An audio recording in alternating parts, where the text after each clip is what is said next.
Bonjour à tous. Merci de nous rejoindre pour ce webinaire consacré au système de mesurage. Alors, nous sommes deux pour animer ce webinaire aujourd'hui.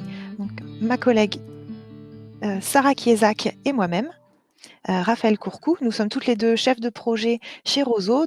Roseau, qui est une société de conseil en performance énergétique, qui accompagne depuis 10 ans ses clients à réduire leur impact énergétique et environnemental de manière durable. Alors, nous allons voir dans ce webinaire, tout d'abord, quel est l'intérêt de mettre en place un système de mesurage. Ensuite, comment définir son système de mesurage, comment le mettre en place. Ensuite, comment financer son système de mesurage, puisqu'il existe des aides au financement, donc nous allons les passer en revue. Et ensuite, nous ferons des mises en application donc par rapport aux aides financières pour voir, par rapport à certaines situations, quel montant, vous pouvez obtenir, pour mettre en place votre système de mesurage. Et nous terminerons donc avec les questions-réponses. Donc je vais laisser la parole à ma collègue Sarah Kiesak. Bonjour à tous, merci d'être parmi nous pour ce webinaire sur le système de mesurage. Donc pour commencer, nous allons expliquer les intérêts du système de mesurage et de quoi est constitué un système de mesurage. Donc il se constitue de 3 éléments principaux qui sont les appareils de mesure, donc de données électriques, thermiques, débit, pour déterminer donc des facteurs d'influence type IPE par exemple, indicateur de performance énergétique, et les paramètres à surveiller dans le temps. Le deuxième élément sont les moyens de relève et d'historisation des valeurs issues du mesurage. Et le troisième élément sont le ou les moyens d'analyse et d'affichage des valeurs issues du mesurage, encore une fois. Donc, cette interface va vous permettre d'analyser les causes des dérives potentielles de consommation énergétique et de pérenniser les gains réalisés. Donc, ce qu'il faut retenir aussi, c'est qu'un système de mesurage n'est pas unique, il en existe plusieurs qui sont plus ou moins matures en fonction des besoins de votre site, du budget et de la pertinence d'un système par rapport à un autre. L'objectif, encore une fois, est que le système soit adapté à vos besoins. Donc, nous avons représenté schématiquement des systèmes plus ou moins matures, donc qui vont du rouge au vert. Le but étant de tendre au maximum vers les équipements en vert. Donc, par exemple, les appareils de mesure peuvent être des compteurs généraux fournisseurs, en passant par du sous-comptage sur certains usages énergétiques, ou par exemple certains appareils de mesure qui vont être plus fins et donc permettre d'identifier les paramètres d'influence. Pour ce qui est de la relève des données mesurées, elle peut aussi bien se faire manuellement à une fréquence mensuelle, par exemple, ou alors une relève qui soit automatisée à une fréquence horaire pour avoir des données plus fines.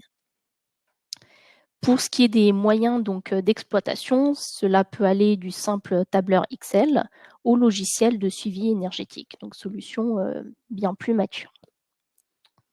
Voilà. Donc finalement, la mesure est essentielle pour faire de la performance énergétique. Ce sera vraiment la base de votre performance énergétique. À quoi est-ce qu'elle va servir? Elle va vous servir à connaître votre performance énergétique en suivant des indicateurs de performance énergétique pour vérifier l'atteinte de vos gains. Ensuite, la mesure va vous permettre de comptabiliser les consommateurs d'énergie et donc d'isoler certains usages énergétiques que vous souhaiterez suivre par rapport à d'autres. Et dans un troisième temps, le système de mesurage vous permettra d'identifier des actions d'économie d'énergie tout en étant réactif face aux dérives potentielles que vous risquez d'avoir. Ce qui est très important, c'est que dans certaines situations, la mesure est incontournable. On va citer quelques exemples. Donc, le premier, c'est la version 2018 de la norme ISO 50001 qui a mis l'accent sur la mesure avec un plan de collecte des données et d'analyse plus fine des facteurs d'influence qui seront définis. Voilà, parce que cette nouvelle version est beaucoup plus stricte et demande d'aller encore plus loin dans l'analyse de vos consommations, dans le suivi de vos consommations, sur la fiabilité et la finesse des valeurs qui seront mesurées. Donc la mesure, comme vous le verrez, est donc incontournable. Le deuxième exemple est le cas des CPE, donc des contrats de performance énergétique, qui sont un engagement donc contractuel et financier. Donc la mesure est indispensable car elle va vous permettre d'avoir des résultats qui sont fiables et incontestables. On pourra finir par citer deux décrets, donc les décrets tertiaires et décrets BAX. Donc le décret tertiaire, pour rappel, impose une obligation de réduction de vos consommations énergétiques finales de au moins 40% à 2030 pour toutes les surfaces tertiaires de plus de 1000 mètres carrés. Donc la mesure sera incontournable pour prouver donc la réduction de vos consommations et d'isoler les surfaces éligibles, notamment dans le cas de multi-activités. Le décret BAX, pour finir, est donc le décret relatif à la gestion technique des bâtiments, donc la GTB, qui donc impose la mise en place d'une GTB pour les systèmes de chauffage et de climatisation de puissance supérieure à 290 kW. Donc la mise en place de cette GTB peut être l'occasion de la combiner à la mise en place de mesures pour suivre donc les consommations énergétiques des systèmes de climatisation, de chauffage ou autres sur votre site tertiaire. Voilà.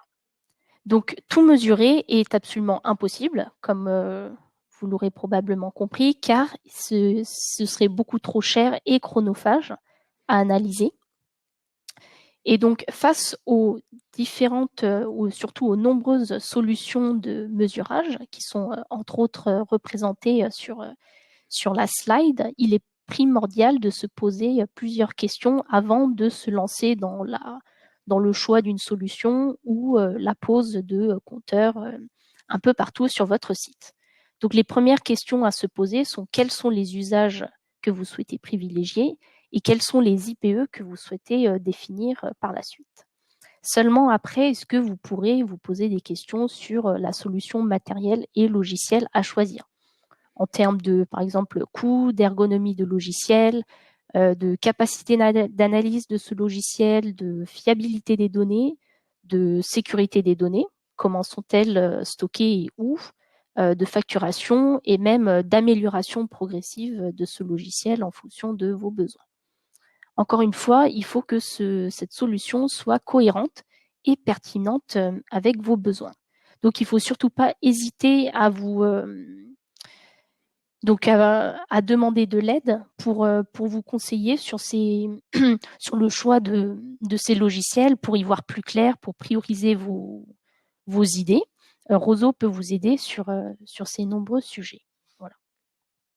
Mais il est important de se poser donc les bonnes questions pour ne pas se tromper. Donc maintenant qu'on a un peu expliqué les intérêts du système de mesurage, comment est-ce qu'on peut le définir et le choisir? Donc la norme AFNOR NFEN 17267, qui date d'août 2019, remplace l'ancien fascicule, donc FDX 30147. Voilà, pour citer quelques normes. Donc cette nouvelle norme AFNOR vient définir une méthodologie de conception et de mise en œuvre d'un système de mesurage, donc qui est constitué de 6 étapes qui se trouvent donc en fait dans une méthode de boucle d'amélioration continue. Donc la première étape est la définition du contexte de la mise en place du système de mesurage, les objectifs que vous souhaitez atteindre et les contraintes que vous risquez de rencontrer. La deuxième étape de la norme est l'évaluation de la situation existante, qui concrètement est en fait un inventaire fonctionnel et technique de ce que vous allez souhaiter mesurer. Donc, il s'agira en fait de définir les zones du site qui sont concernées par la mesure, les consommations des équipements en place, les différents usages énergétiques, les facteurs d'influence, la cartographie des flux énergétiques, les paramètres à surveiller, sans oublier donc les éléments existants sur les 3 composantes, donc compteur, moyens de relève et outils d'analyse, voilà, qui sont la base de votre système de mesurage. La troisième étape, donc, qui est la proposition et hiérarchisation des actions d'amélioration du système. Donc en fait, suite à suite à votre inventaire, vous allez pouvoir identifier certaines actions que vous souhaitez prioriser. Donc, donc, ce qu'il faut retenir sur cette troisième étape, il n'est absolument pas obligatoire ou nécessaire de tout mettre en place d'un coup. Cette méthodologie en boucle d'amélioration continue permet de réaliser donc votre système de mesurage en plusieurs étapes, donc par priorité. Ça permettra donc aux sites et aux équipes de devenir matures sur le système et donc de faire évoluer votre système de mesurage avec ce gain de maturité, tout en priorisant. Voilà. Donc, ça vous permettra surtout, cette troisième étape vous permet en fait d'anticiper le choix d'un logiciel qui soit progressif et capable d'évoluer avec vos besoins. Donc, ces 3 premières étapes constituent l'étude préalable avec le choix donc d'un système qui soit progressif ou évolutif. Voilà. Donc, encore une fois, j'insiste, il est très important donc de se poser et d'avoir une période de réflexion et d'étude qui sont en fait ces 3 premières étapes, car ce sera réellement la garantie d'avoir un système pertinent à votre site. Il n'est pas à peine, encore une fois, de se lancer dans la pose de compteurs partout sur votre site. L'étape 4, donc, est la mise en place totale ou partielle des actions que vous aurez identifiées aux étapes précédentes. Il est à noter que la fiabilité des mesures sera déterminée par le choix pertinent des appareils de mesure choisis et de leur installation et de leur mise en service. L'étape 5 est l'exploitation des données de mesure, donc qui permettront le calcul d'indicateurs, puis la mise en place de plans d'action. Et finalement, la dernière étape consiste à maintenir votre système de mesurage, donc toujours à l'améliorer et non pas le dégrader. Voilà, pour ce qui est de cette méthodologie de conception. Comment est-ce que maintenant vous allez choisir un système de mesurage? Il existe 2 critères principaux, donc les critères qu'on dira généraux, qui sont donc la finalité des mesures, dans quel contexte est-ce que vous avez mis en place un système de mesurage, les objectifs que vous souhaitiez atteindre et les utilisateurs qui exploiteront les données. Les contraintes, donc en termes de budget, de ressources humaines et même de planning de mise en place de ce système. Et dernier critère, donc les opportunités, donc par exemple les aides financières ou même une opportunité de changement de matériel, voilà, de mise à jour, même de rénovation du site. Le deuxième type de critères sont les critères qui seront propres à chacune des 3 composantes du système de mesurage. Donc sur les compteurs, ce sera par exemple les caractéristiques du fluide que vous souhaitez mesurer, les plages de mesure que vous souhaitez atteindre pour correctement dimensionner bien sûr les compteurs, la précision que vous souhaitez obtenir. Donc à noter que plus un compteur sera précis, plus il sera cher. Donc il faut se poser les bonnes questions pour trouver le bon équilibre technique et financier. Et se demander aussi si ces compteurs seront permanents ou temporaires. Le deuxième point sont sur les moyens de relève. Donc, quel type de support est-ce que vous allez avoir? Est-ce que ce sera un support physique filaire ou radio en fonction de la portée des équipements? L'emplacement des compteurs, donc est-ce qu'ils seront accessibles sur votre site? S'ils sont en hauteur, donc ils sont inaccessibles par exemple. La distance de portée pour la radio. La quantité de données que vous allez souhaiter transmettre. Donc, en fonction des différents protocoles radio, vous n'aurez pas le même débit, donc pas la même quantité de données, forcément. Des questions à se poser sont sur la sécurité des données, donc où sont hébergées les données mesurées, le protocole est-il sécurisé, la radio est-elle autorisée sur le site? Voilà, autant de questions à se poser sur les moyens de relève. Et pour finir, des critères sur le logiciel de supervision. Donc, est-ce que ce logiciel va comptabiliser donc toutes les marques et types de compteurs de GTB, de passerelles existantes, etc. Les possibilités de paramétrage, Donc, est-ce que vous pourrez le faire vous-même ou ce paramétrage sera dépendant donc du fournisseur de logiciels? Et puis des questions évidentes à se poser sont les fonctionnalités et services proposés par le logiciel. Donc en plus des systèmes de base type alarme, reporting, courbe, etc. Est-ce que ce logiciel sera évolutif donc par rapport à vos besoins? Et une dernière question sera le stockage de données en quantité et en durée. Voilà pour les critères de sélection d'un système de mesurage. Je vais maintenant passer la parole à ma collègue Raphaël. Alors nous allons voir maintenant les aides financières pour la mise en place d'un système de mesurage. Donc il existe plusieurs aides, on les a classées selon l'activité du site, donc activité industrielle à gauche et tertiaire à droite. Donc bon, vous pouvez déjà voir par rapport à la taille qu'il y a plus d'aides pour l'industrie. Malheureusement, dans le tertiaire, il y a très peu d'aides pour l'instant. Dans l'industrie, le premier dispositif dont on peut parler, c'est le dispositif ProRéféi, donc qui est le programme de formation des référents énergie dans l'industrie. Ce programme comporte un volet sur les systèmes de mesurage. Donc, après avoir fait le MOOC et la formation en présentiel, vous allez avoir un accompagnement sur site d'un expert qui va vous accompagner sur différentes thématiques. Et donc, il y a une thématique sur les IPE et une thématique sur le plan de mesurage. Donc, vous pouvez choisir ces thématiques-là pour être accompagné. Et il y a également un module complémentaire dédié au système de mesurage qui dure 4 heures, dans lequel le sujet va être approfondi avec des exercices et donc il va aller beaucoup plus loin sur la présentation, par exemple, des capteurs ou autres. Pourquoi est-ce qu'on l'a classé dans les aides financières ? Puisque le programme ProRéféi, vous pouvez bénéficier d'une aide, soit à hauteur de la moitié du coût ou jusqu'à 100% du coût en fonction de la taille de votre entreprise. Donc vous pouvez donc avoir cette formation et cet accompagnement, parfois gratuitement. Les autres aides qu'on va vous présenter, donc là, sont des aides vraiment pour l'achat des équipements. Donc le plus connu, c'est la fiche Inde UT 134, la fiche C2E, donc certificat d'économie d'énergie. Donc cette fiche C2E valorise l'achat et la mise en place d'un système de mesurage sur les utilités industrielles. Donc on va la développer juste après. Du coup, je passe rapidement pour l'instant sur cette fiche C2E.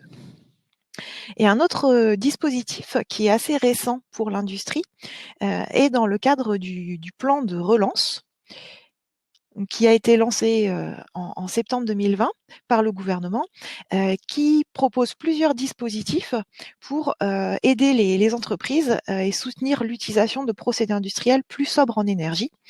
Et donc, il y a plusieurs volets, dont le volet pour aider à la décarbonation de l'industrie, qui comporte plusieurs dispositifs. Et un de ces dispositifs est un guichet de subvention pour une liste prédéterminée de 18 types d'équipements. Et donc, si l'entreprise met en place une ou plusieurs de ces catégories, il peut demander à avoir une aide financière dans le cadre de ce programme France Relance. Et donc, parmi ces 18 catégories, il y en a 3 qui peuvent correspondre au système de mesurage. Donc, la catégorie 8, qui sont les matériels pour le suivi des performances énergétiques des installations industrielles. La catégorie 13, pour les matériels de mesure pour le contrôle du rendement énergétique des installations. Et selon la situation, la catégorie 14 peut également correspondre. Donc, il s'agit du système informatique centralisé de mesure et de commande. Donc là, on parle plus de système de pilotage type GTB, mais vous pouvez tout à fait mettre en place votre système de mesurage sur la GTB. Utiliser la GTB comme outil d'analyse avec du coup un module à part. Et donc, dans ce cas-là, cette catégorie peut correspondre. Donc voilà pour les aides pour l'industrie. Et pour le tertiaire, il y a donc un seul dispositif et qui est en plus pour une catégorie bien précise. C'est toujours dans le cadre du programme de relance, du plan de relance. Il y a un volet pour les bâtiments publics. Donc, il y a eu deux appels à projets fin 2020 pour les bâtiments publics, donc qui sont à la fois les collectivités territoriales et bâtiments de l'État, donc avec qui ont été divisés en deux, donc les bâtiments d'enseignement supérieur et de recherche d'un côté et les autres bâtiments de l'autre. Donc il y a eu un peu plus de 4000 projets qui ont été sélectionnés fin 2020 pour ces bâtiments-là, et donc ces projets-là vont pouvoir bénéficier d'aides financières. Donc les appels à projets sont terminés désormais, mais c'est possible qu'il y ait d'autres appels à projets pour les bâtiments publics. Donc on vous conseille, si vous êtes dans ce cas-là, de faire une veille pour voir si d'autres appels à projets arrivent, et dans ce cas-là, proposer vos projets. Donc parmi les projets qui ont été retenus pour parmi les un peu plus de 4000 projets pour les bâtiments publics, il y a une catégorie qui sont les actions d'amélioration de l'exploitation du bâtiment, et donc cette catégorie peut comprendre la mise en place de systèmes de mesurage, entre autres.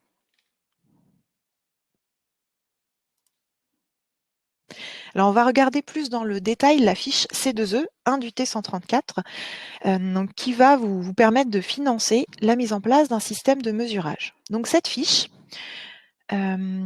est appliquée sur 5 usages. Donc les usages de production ou distribution de chaleur, production ou distribution d'air comprimé, production ou distribution de froid, donc ces 3 utilités principales, ainsi que les procédés industriels, qu'ils soient thermiques ou électriques. Donc pour ces usages-là, la fiche valorise la mise en place d'un système de mesurage sur ces usages. Pour pouvoir suivre, donc l'objectif, voilà, c'est de suivre les indicateurs de performance énergétique sur ces usages-là. Donc, il s'agit d'indicateurs de performance bien précis. La fiche impose les indicateurs que nous avons indiqués ici. Donc, il s'agit d'IPE qui vont prendre en compte l'énergie consommée par ces usages par rapport au service, à la production qui peut être réalisée via ces usages. Donc, il s'agit le plus souvent du coût du rendement. Donc ça va être le rendement, donc la quantité d'énergie électrique ou thermique utilisée par quantité produite sur votre site pour les procédés industriels.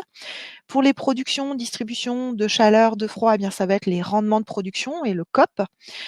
Pour la production d'air comprimé, ça va être la consommation d'électricité par normomètre cube produit. Et pour la dernière catégorie, les autres systèmes motorisés, on va parler de rendement. Donc par exemple, ça peut être l'énergie électrique consommée par l'énergie mécanique produite.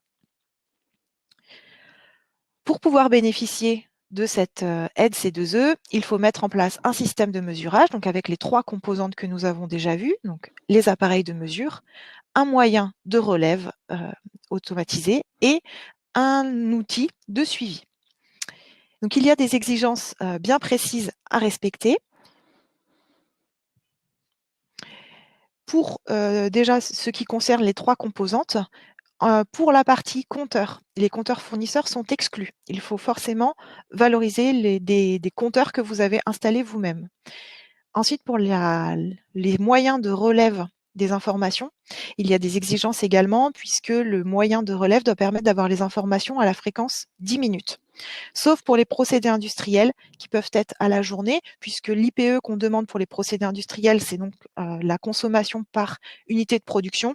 Et on sait que en général sur les sites, les quantités produites sont plutôt comptabilisées à la journée. Ce sera difficile d'avoir une fréquence 10 minutes pour les quantités produites. Donc pour cet usage-là, la fréquence peut être à la journée. Pour les autres usages, il faut avoir une fréquence 10 minutes. Donc là, il faut bien installer du coup des systèmes de relève automatisés. Les relèves manuelles ne suffiront pas. Et pour la dernière composante, donc pour le moyen d'analyse et de visualisation des données, les tableurs Excel sont exclus. Les logiciels qui auraient pu être développés en interne sont également exclus. Donc là, il faut souscrire à un logiciel de suivi énergétique, donc prendre un abonnement ou l'acheter. Et ce logiciel doit avoir des fonctionnalités bien précises qui sont décrites dans la fiche. En ce qui concerne les équipements, il y a quelques exigences également à garder en tête. Donc on va valoriser les équipements qui constituent l'usage, donc l'un ou plusieurs de ces usages-là, sachant que les équipements de secours sont exclus. Donc l'usage peut être un équipement unique ou plusieurs équipements, mais en tout cas, les équipements de secours ne peuvent pas être pris en compte. Et les équipements ne doivent pas dépasser 10 mégawatts. Donc c'est la limite qui est imposée. les équipements de plus de 10 MW sont exclus. Ce n'est pas que la fiche va être plafonnée, non, ils sont tout simplement exclus. Et donc enfin, la dernière exigence sur laquelle on peut insister, donc c'est le premier mot, là, la mise en place d'un système de mesurage. En fait, ce n'est pas forcément mis en place. Des équipements peuvent être existants. Donc vous pouvez très bien réutiliser des choses que vous avez déjà sur place. Par exemple, si vous avez déjà des compteurs sur l'un de ces usages, vous pouvez l'utiliser si vous montrez que ce compteur est bien conforme et relève des informations de manière fiable. Donc il faut fournir un certificat de conformité ou certificat de bon fonctionnement qui doit être fait soit par un organisme accrédité, soit ça peut être fait également par une personne en interne de vos services qui dispose des compétences pour pouvoir juger de la pertinence et de la fiabilité de vos compteurs. Donc vous pouvez réutiliser des choses existantes. Il faut qu'il y ait un élément nouveau parmi les 3 composantes ici. Donc par exemple, l'ajout, la mise en place d'un logiciel sur des compteurs que vous aviez déjà, ou alors, si vous aviez déjà un logiciel, eh bien le fait d'ajouter des nouveaux compteurs dessus ou des nouvelles fonctionnalités. Et le tout donc est mis en place ou validé par un professionnel. Nous allons faire des exemples dans les applications tout à l'heure, donc ce sera sûrement beaucoup plus clair après. Donc le montant C2E, donc la fiche donne une formule pour calculer le montant C2E auquel vous pouvez prétendre. Et donc ce calcul dépend de 3 choses. Il dépend du mode de fonctionnement du site. Donc est-ce que vous êtes en 1.8, 2.8, 3.8 avec ou sans arrêt le week-end? Et donc le montant C2E sera plus élevé si vous êtes en 3.8 qu'en 1.8. Ensuite, le montant C2E dépend de la puissance nominale des équipements. Donc on parle bien ici de la puissance nominale et non pas de la puissance que vous utilisez réellement. C'est bien la puissance qui va être sur le document technique ou sur la plaque signalétique. Donc plus l'équipement a une grosse puissance, plus vous aurez des C2E. Donc l'intérêt, c'est de valoriser des usages avec des équipements qui ont des grosses puissances. Et enfin, le montant C2E dépend de la durée d'abonnement au logiciel. Donc plus vous allez prendre un abonnement long, plus vous aurez des C2E. Donc la plage va de 1 an à 6 ans. Donc pour 6 ans ou plus, vous aurez le montant maximum, ainsi que pour l'achat. L'achat du logiciel est considéré avec la valeur maximale. Donc si on regarde du coup ces 3 critères, si on récapitule les situations qui sont les plus intéressantes pour cette fiche, eh bien ça va être un site industriel qui va être en 3.8, un équipement de grosse puissance, si possible isolé, puisque comme ça va vous faire moins de compteurs à installer, donc un équipement qui aurait un départ unique, un départ électrique ou autre unique, comme ça un seul compteur à installer, plutôt qu'un usage qui soit diffus sur plein de départs différents et qui vous oblige à mettre une dizaine de compteurs. Forcément, le coût sera plus élevé. Alors que si vous avez un gros équipement de plusieurs mégawatts qui est facilement isolable, c'est la situation vraiment à privilégier pour cette fiche. Ensuite, si vous êtes dans la capacité de vous engager sur un logiciel entre 3 et 6 ans ou même de l'acheter, forcément, ça va être plus intéressant pour vous. Et enfin, si vous avez un système qui est déjà partiellement existant, eh bien là, il est intéressant du coup d'utiliser cette fiche puisque vous avez déjà une partie de l'investissement qui a été portée et vous pouvez réutiliser votre système existant. Donc voilà les typologies qui sont les plus intéressantes. Dans tous les cas, de toute façon, il faut faire l'étude préalable, donc la réflexion que vous a présentée Sarah Kiesak tout à l'heure, pour pouvoir bien définir quels usages énergétiques vont être les plus intéressants et donc regarder à la fois par rapport à vos consommations, vos besoins et aussi par rapport du coup aux critères de cette fiche, quels usages vont être à privilégier et donc quels compteurs mettre en place. De toute façon, cette fiche C2E, pour pouvoir en bénéficier, elle impose la réalisation de cette étude préalable qui doit être faite par un professionnel au bureau d'études et l'étude devrait être fournie dans le dossier C2E. Donc l'étude respecte la norme qui a été présentée tout à l'heure et donc vous permet de bien définir quels sont vos besoins et de cibler les usages et les équipements, calculer le montant C2E auquel vous pouvez prétendre et donc vous orienter vers des équipements qui sont plus intéressants, des usages qui sont plus intéressants à mesurer que d'autres et de quelle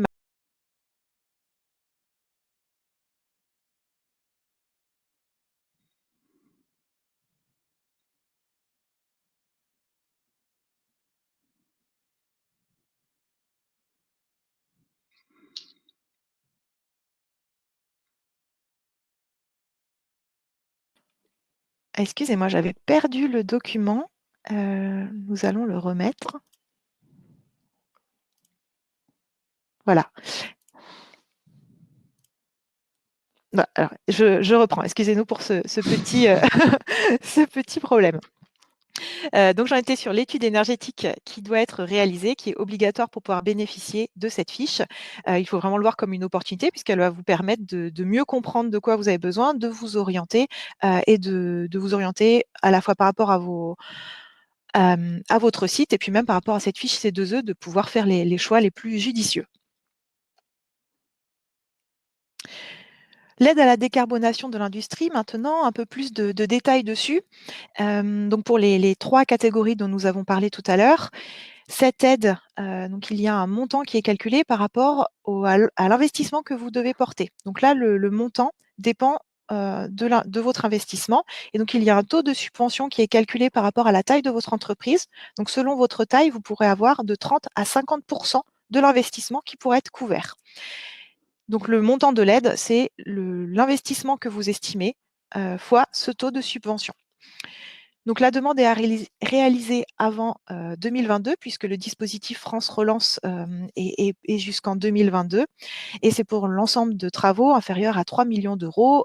Donc vous pouvez faire une demande pour un projet plus global qu'un système de mesurage, bien entendu, un projet global qui comprend entre autres un système de mesurage. Nous ferons un exemple tout à l'heure pour voir comment utiliser cette aide, donc ce sera plus précis. Donc on va commencer déjà avec une mise en application par rapport à la fiche C2E. Donc on va prendre le cas d'une entreprise industrielle en 3-8 avec arrêt le week-end.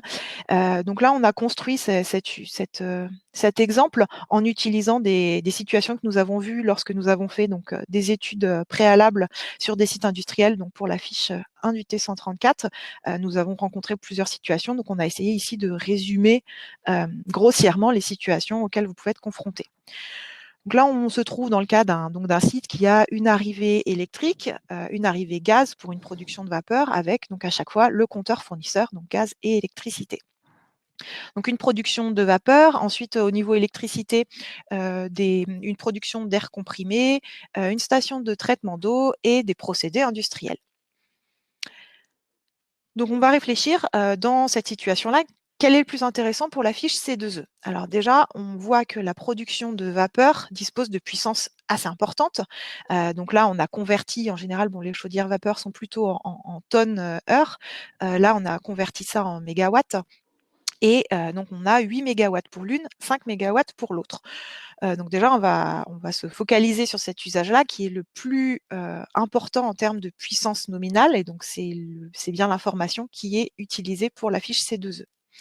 Donc pour cet usage-là, on pourrait se dire, nous allons mettre un compteur ici sur la production de vapeur pour pouvoir mesurer l'IPE de rendement de production, donc la quantité de vapeur produite par rapport à la quantité de gaz consommé. Vous pouvez effectivement faire de cette manière-là. Toutefois, là, vous ne pourrez pas avoir les C2E si vous le faites ainsi, pour 2 raisons. Déjà, la première, c'est que les compteurs fournisseurs ne peuvent pas être utilisés pour la fiche C2E, donc on ne peut pas utiliser le compteur fournisseur gaz ici. Il va falloir installer vos propres compteurs sur les consommations de gaz. Et la deuxième raison, c'est la puissance, puisqu'ici, on dépasse 10 mégawatts en sommant les 2 chaudières. Donc là, on ne peut pas valoriser l'usage complet production de vapeur. Ce qu'il va falloir faire, c'est dissocier les 2 chaudières. Chacune des 2 chaudières est inférieure à 10 mégawatts, donc on peut présenter chaque chaudière comme étant un usage de production de chaleur. Donc dans ce cas, ce qu'on va faire, c'est mettre un compteur de gaz sur chacune des chaudières et un compteur sur la quantité de vapeur produite sur chacune des chaudières et donc calculer un IPE par chaudière. Dans cette situation-là, on est bon pour la fiche C2E. On passe maintenant à notre usage air comprimé. Alors ici, nous avons 2 départs pour l'air comprimé, 2 départs électriques, un qui comporte 7 compresseurs et un autre pour un compresseur qui est isolé. Donc on va déjà regarder le premier départ. La fiche C2E nous demande ici comme IPE de mesurer la quantité d'électricité consommée par notre usage par rapport au normomètre cube produit. Donc 2 compteurs à installer, un compteur électrique et un compteur sur la quantité d'air, un débitmètre sur la quantité d'air. Il n'est pas nécessaire ici pour la fiche C2E de mesurer chaque compresseur. On peut bien mesurer un lot complet, puisque dans l'usage énergétique, on peut avoir plusieurs équipements. Si vous, pour votre site, ça a un intérêt d'isoler l'un des compresseurs ou plusieurs compresseurs pour les suivre de manière plus fine, vous pouvez bien évidemment le faire. En tout cas, la fiche C2E ne vous l'impose pas. Pour le deuxième départ compresseur, de la même manière, vous pouvez aussi du coup le mesurer. Alors, si vous ne le mesurez pas, du coup, vous ne pourrez pas le compter pour votre fiche C2E. Il ne représente ici, dans notre cas, que 0,2 MW, donc c'est très peu. Vous aurez très peu de C2E avec. Donc pour la fiche C2E, ça n'a pas d'intérêt de mesurer ce compresseur. Ça en a peut-être pour votre site, auquel cas il faudra le faire, mais en tout cas pour la fiche C2E, ça aura peu d'intérêt. L'installation vous coûtera plus cher que ce qu'elle vous rapportera en C2E, donc on peut le laisser de côté. Maintenant, pour la station de traitement d'eau, ça c'est un usage qui est parfois mis de côté, il est un peu oublié, et pourtant, c'est un usage en général qui est sur un départ unique électrique, et qui a derrière des grosses pompes avec des grosses puissances nominales, alors qui ne sont pas forcément utilisées tout le temps, en même temps et à leur puissance nominale, mais la fiche valorise les puissances nominales. Donc c'est un usage qui peut être intéressant à utiliser. Donc en mettant un compteur ici électrique sur le total, on va pouvoir valoriser l'ensemble de cet usage.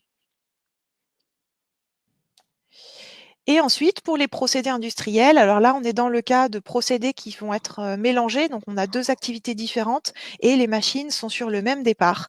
Donc ici, il faut réfléchir, est-ce qu'un IPE, quantité électrique totale pour les deux procédés par rapport à la quantité de produits est pertinent.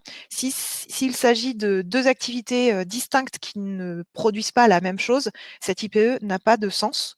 Donc ça ne va pas être intéressant pour vous de faire une mesure globale. Dans ce cas-là, il faudra mettre des compteurs sur chacun des départs, chacune des machines pour faire des IPE dissociés. Si par contre, ça peut avoir du sens de faire un suivi global, dans ce cas, vous pouvez mettre un compteur unique et valoriser vos deux procédés comme étant un usage unique procédé industriel. Donc voilà pour cet exemple. On va regarder maintenant le volume de C2E que vous pouvez avoir grâce à cette fiche dans ce cas-là. Alors on va prendre le cas d'un abonnement logiciel de 5 ans et de C2E à 7 € du mégawattheure CUMAC. Eh bien, vous pouvez avoir pour la production de vapeur 37 000 € par cette fiche. Pour l'air comprimé, donc avec juste le départ air compresseur 1 à 7, un peu moins de 6 000 €.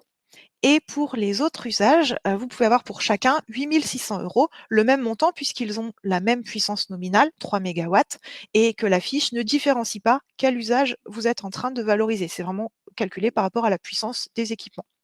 Donc on a des montants ici qui sont quand même assez intéressants. Donc on voit par exemple avec la production de vapeur, le montant que vous pouvez obtenir va couvrir complètement l'achat de vos compteurs, une partie aussi de l'abonnement logiciel, et ça va même vous permettre comme ça de financer d'autres usages qui, eux, seraient moins intéressants.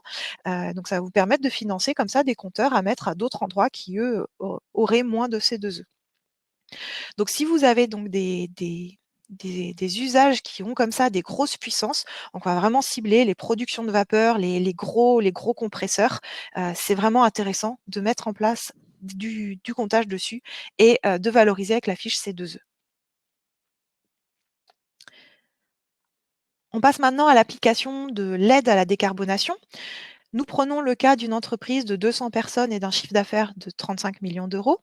Donc là, nous sommes dans le cas d'une moyenne entreprise. Donc une moyenne entreprise, pour l'aide à la décarbonation, elle peut avoir une subvention jusqu'à 40%. Nous achetons, donc cette entreprise achète du matériel de mesure pour un coût de 120 000 €, donc qui comprend du coup ses compteurs, son abonnement logiciel, l'installation des moyens de relève radio, filaire ou autres.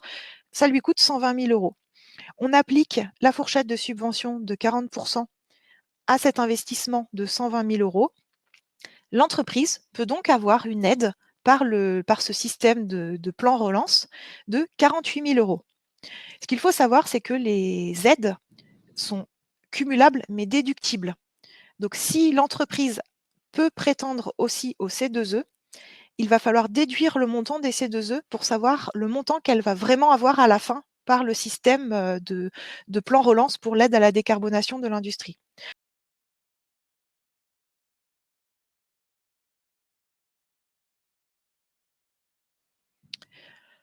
Voilà pour ces mises en application. Donc, j'espère que les principes sont plus clairs. N'hésitez pas à poser des questions, si vous voulez approfondir, des situations en particulier.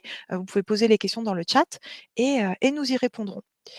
Donc nous tenions à vous présenter toutes ces systèmes-là qui sont donc vraiment intéressants. C'est important de savoir qu'il existe ces aides, à l'investissement, puisque les systèmes de mesure sont vraiment indispensables, mais c'est souvent le coût qui bloque et qui empêche les entreprises de passer à l'acte.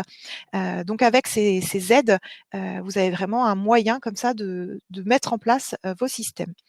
Donc pourquoi est-ce que nous on présente ces sujets-là? Eh bien, nous ne sommes pas, installateurs, nous ne sommes pas fournisseurs, du tout de compteurs ni de logiciels. Nous sommes, société de conseil.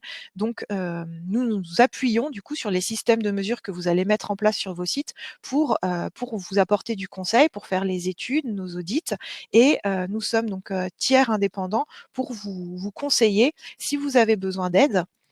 Nous pouvons donc vous aider à déjà à faire l'étude préalable dans le cadre de la fiche C2E ou même en dehors, et puis ensuite vous aider à choisir, la solution qui vous semble la plus adéquate. Si jamais, donc c'est quelque chose que vous pouvez faire seul bien évidemment, mais si vous souhaitez un accompagnement pour définir vos besoins, rédiger le cahier des charges et trier un petit peu les solutions et définir les plus adéquates, donc nous pouvons vous accompagner sur le sujet. Nous donnons également les formations ProRéféi dont nous avons parlé et notamment sur le module complémentaire, sur les systèmes de mesurage. Ce module est porté par le CETIM et donc Roseau et le CETIAT sont associés au CETIM et donc nous donnons les formations, ensemble. Donc il nous reste maintenant un quart d'heure, pour répondre à vos questions. Alors on va regarder les questions que vous avez. Alors déjà, je vous précise que tout notre, support va vous être envoyé par mail. Donc nous allons vous envoyer, le support ainsi que les réponses aux questions que nous allons donner là par oral. Nous allons vous les récapituler dans notre, envoi.